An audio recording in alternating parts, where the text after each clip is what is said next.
bisa berjumpa lagi, kita bisa bertemu lagi. Ini adalah rahmat dari Allah Subhanahu wa taala. Kita semua masih diberi Allah nikmat kesehatan.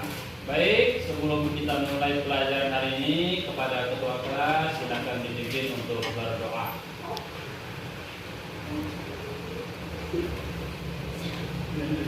Sebelum belajar kita membaca basmalah.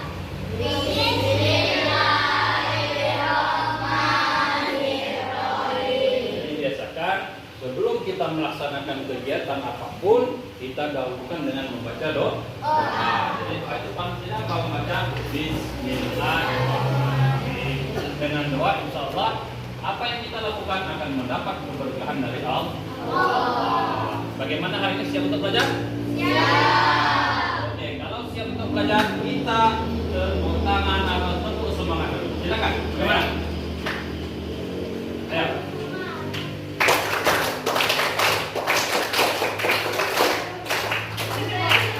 Biasanya kalau tepuk semangat, semangat.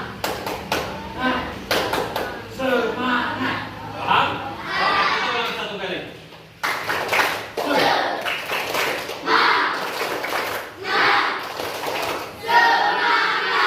Oke, baik. Itu adalah bukti bahwa anak-anak semangat untuk belajar. Siap untuk belajar? Siap. Siapa mau menjadi orang yang cerdas? Angkat. Siapa yang mau menjadi orang pintar? Siapa yang mau cita-citanya tercapai? Semuanya ingin tercapai cita-citanya.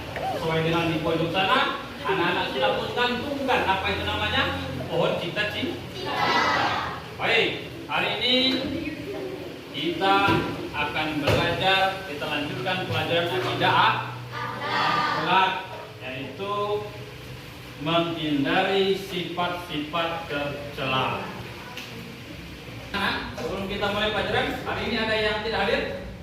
Ya, semuanya hadir, alhamdulillah. Artinya semuanya sesuai dengan Allah beri kesehatan.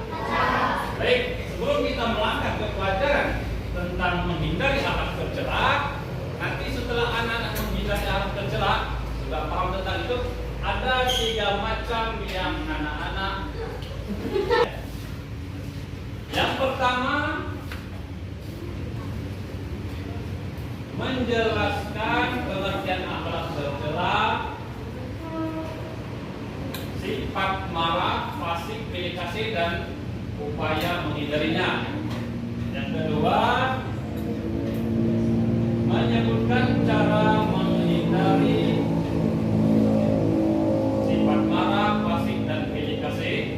Kemudian ketiga, menerapkan sikap penolakan yang konsisten terhadap sifat marah, fasik, dan pilih kasih. Jadi ada 3 macam yang anak-anak nanti harus dipahami setelah belajar cara menghindari sifat tercela. Itu ada 3 tujuan ya. Baik, sebelum kita melangkah lebih jauh tentang akhlak tercela, pada minggu belakang kita sudah belajar apa? Akhlak terpuji. Masih ingat apa itu akhlak terpuji? Apa akhlak terpuji? Ayo angkat tangan. Ya, Indri, silakan.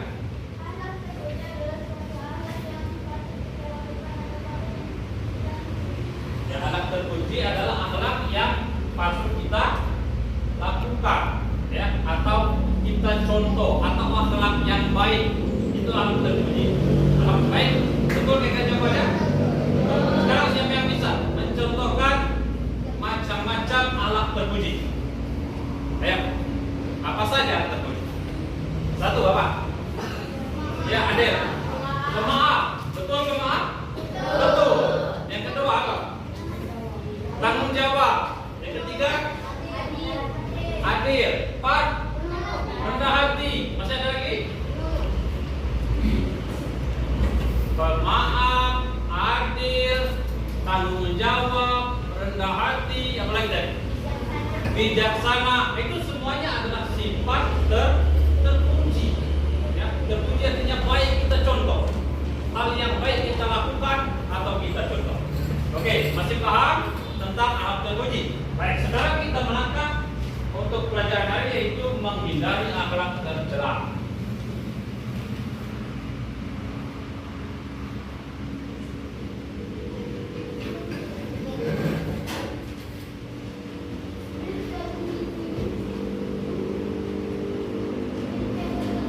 ini ada materi ajarnya akan menghindari anak tercela. Yang pertama, anak tercela itu adalah kemarah. Ya. Apa itu kemarah? Kemarah berasal dari bahasa Arab, yaitu wadah. Bahasanya wadah. Ya. Wadah. Apa arti wadah?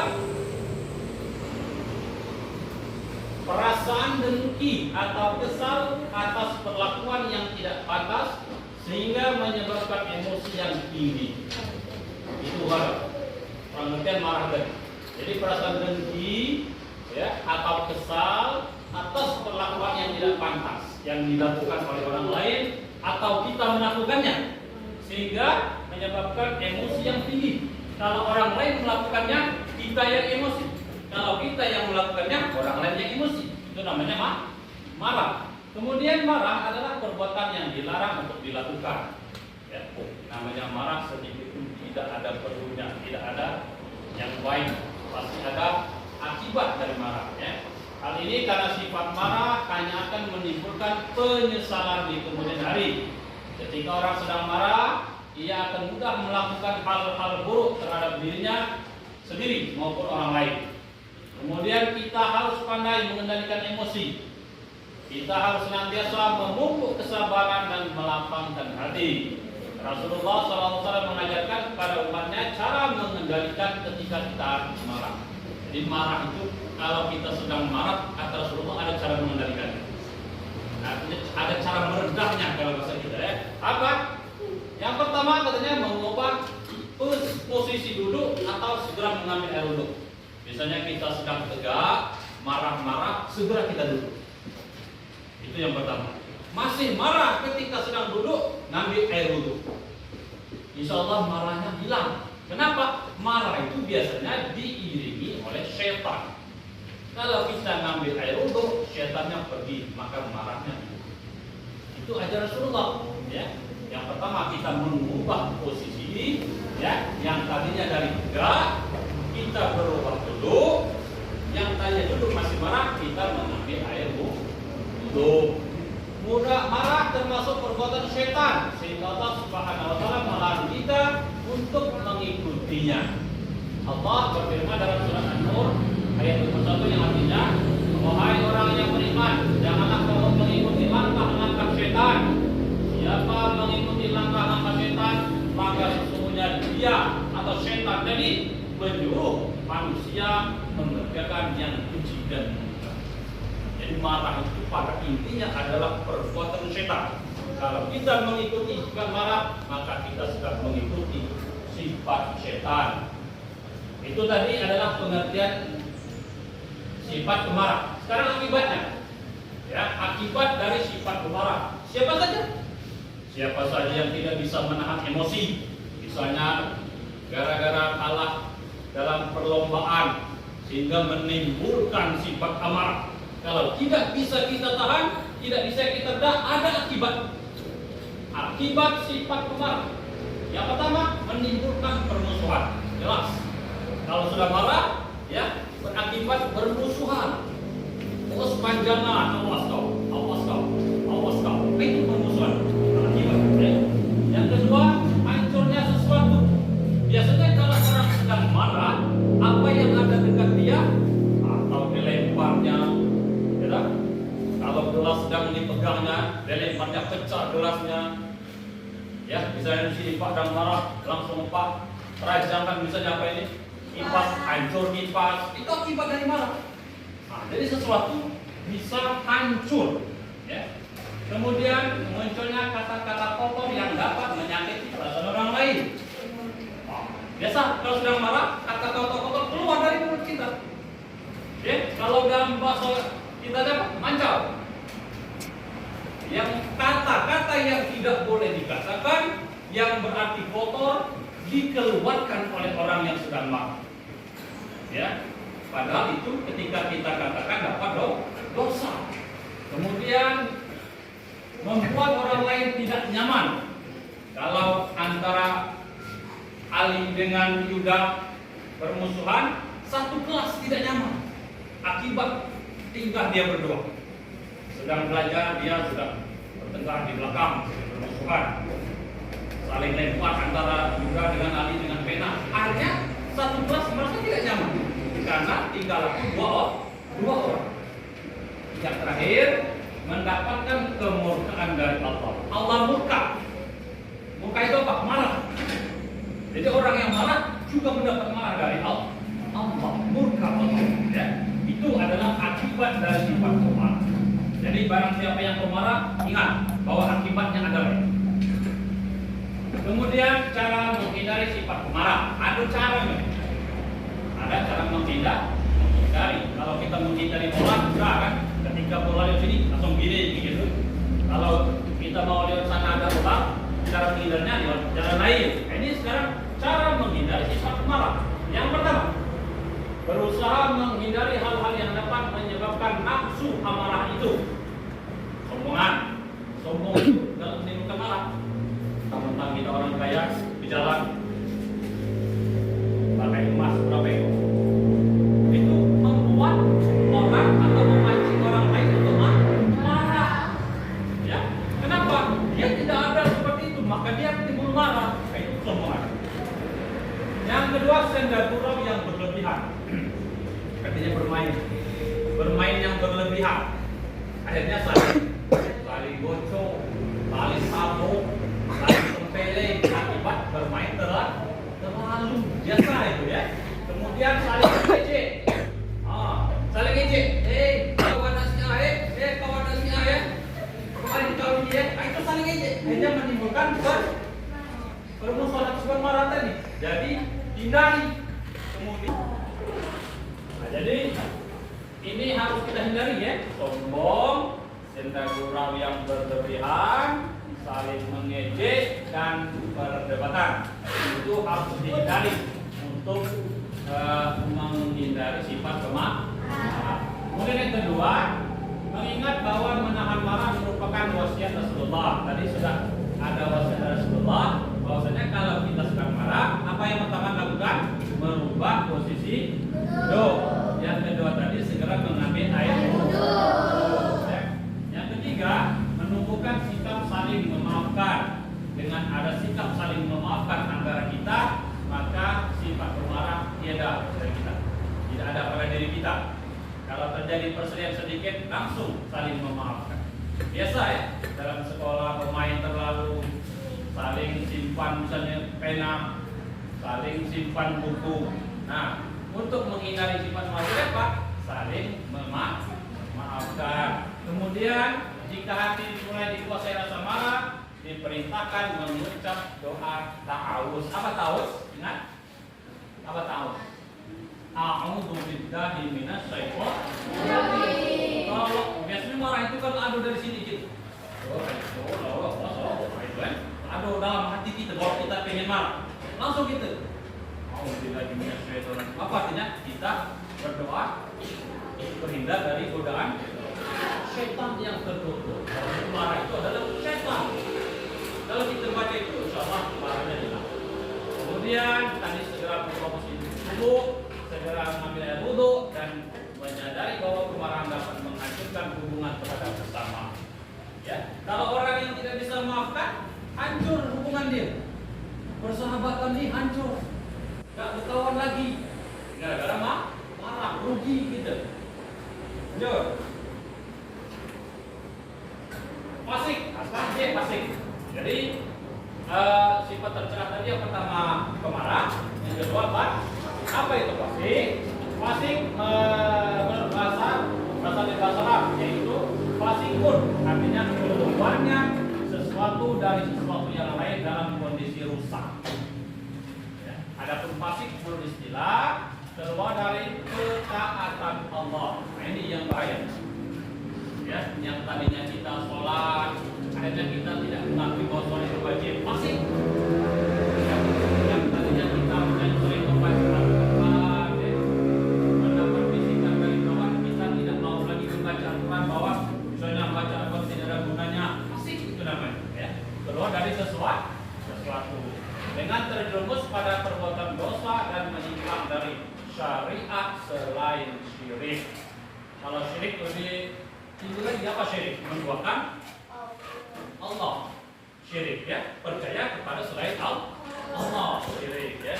Fasik juga bisa diartikan dengan yang berbuat maksiat padahal dia sudah mengetahui perbuatan tersebut dilarang oleh Allah. Itu juga fasik. Dia sudah tahu dilarang oleh Allah tapi dia tetap mengerjakan. Dia sudah tahu bahwa itu haram, dia tetap begini. Dia sudah tahu bahwa hubungan seperti itu haram, dia tetap melakukannya. Itu fasik. Ya. Lanjut.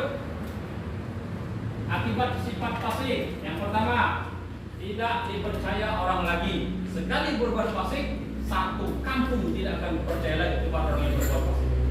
Bukan satu orang, satu kampung. Sudahlah, kalau salah kita percaya kamu. Percaya lagi. Itu akibatnya. Ya. Kemudian Allah Subhanahu Wa Taala tidak akan memberikan petunjuk. Hidayahnya hilang dari Allah akibat fasik. Allah tidak akan memberikan petunjuk. Kemudian terancam masuk neraka. Ini yang ngeri sekali.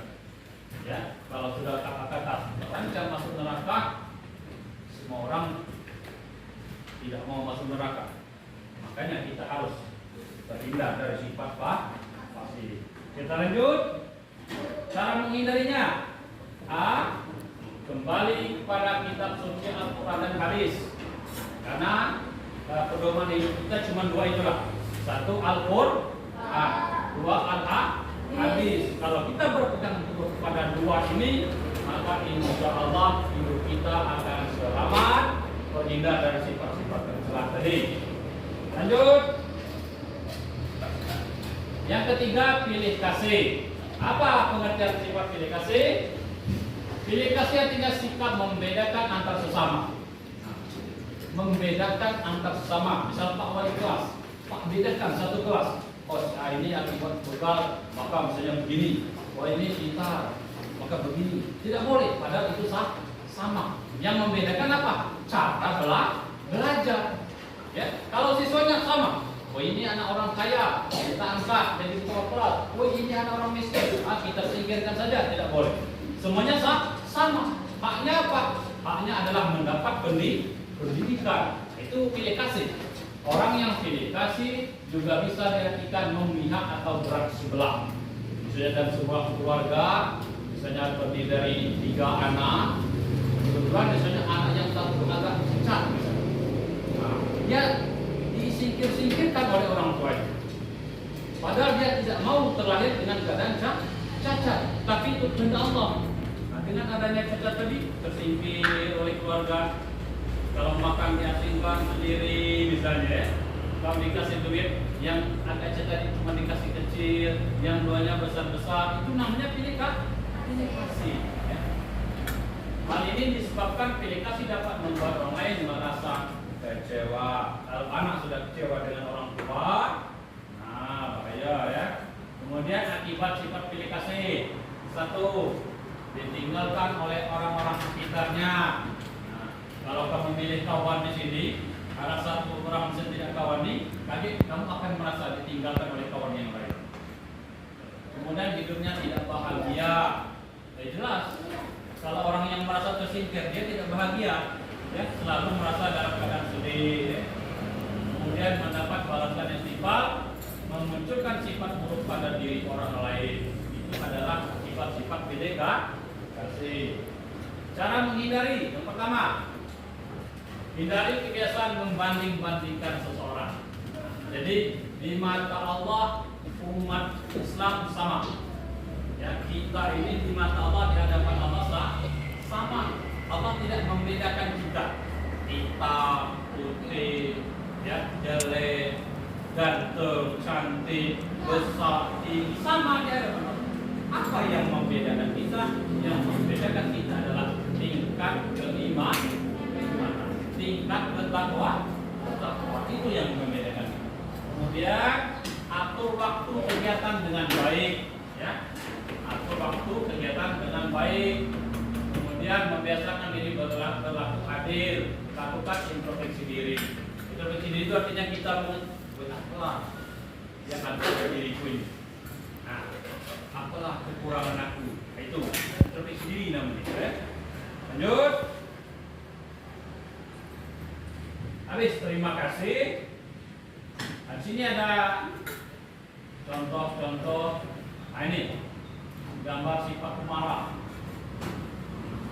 Ini gambarnya nih. Kenapa?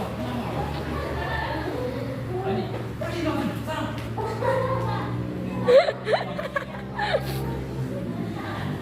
Kemudian ini gambar akibat sifat pemarah. Tadi kan hancurnya di sekitar ada yang hancur. Laptop ini.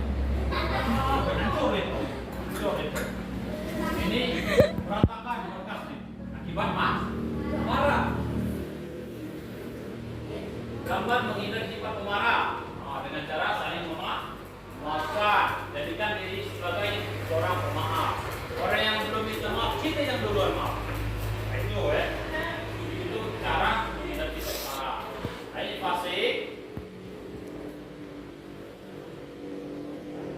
Gambar sifat pilih kasih. Nah, ini contoh yang keluarga. Matanya dua. Nah, yang kecil dimajang-majang, sayang-sayang. Yang tidak, tersingkir dia sendiri. Pilih kasih, sedih dia. Ini sambil nangis dia.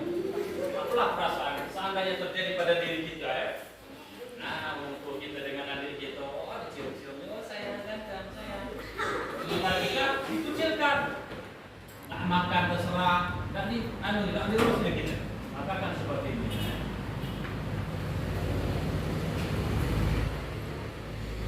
Oke, terima kasih. Jadi itulah anak-anak hari ini ya pelajaran kita tentang cara menghindari sifat tercela. Masih ingat tadi apa? Nomor 1 apa? Sifat tercela tadi 1 pemarah.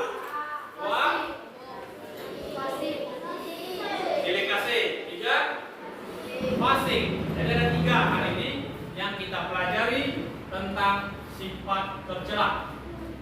Menghindari sifat tercela, yaitu harus kita hindari adalah sifat pemarah. Kemudian kita harus menghindari sifat fasik. Yang ketiga, kita harus menghindari sifat pilih kasih. Oke, sampai sini ada pertanyaan? Tidak ada? Tidak ada pertanyaan? Baik. Untuk tugas ya, nanti silakan dibuka pada buku anak-anak itu. Ya, kerjakan tugasnya nomor 1 sampai 10 ya. Nah, Pak tunggu sampai jam 10.30. Jadi ada waktu 30 menit untuk mengerjakan 10 soal tentang menghindari sifat tercela. Bisa kira-kira? Bisa. Oke, baiklah kalau gitu demikianlah pelajaran kita pada hari ini. Sebelum kita bubar kepada ketua kelas, silakan dipimpin temannya untuk menutup belajar hari ini dengan membaca hamdalah. Silakan.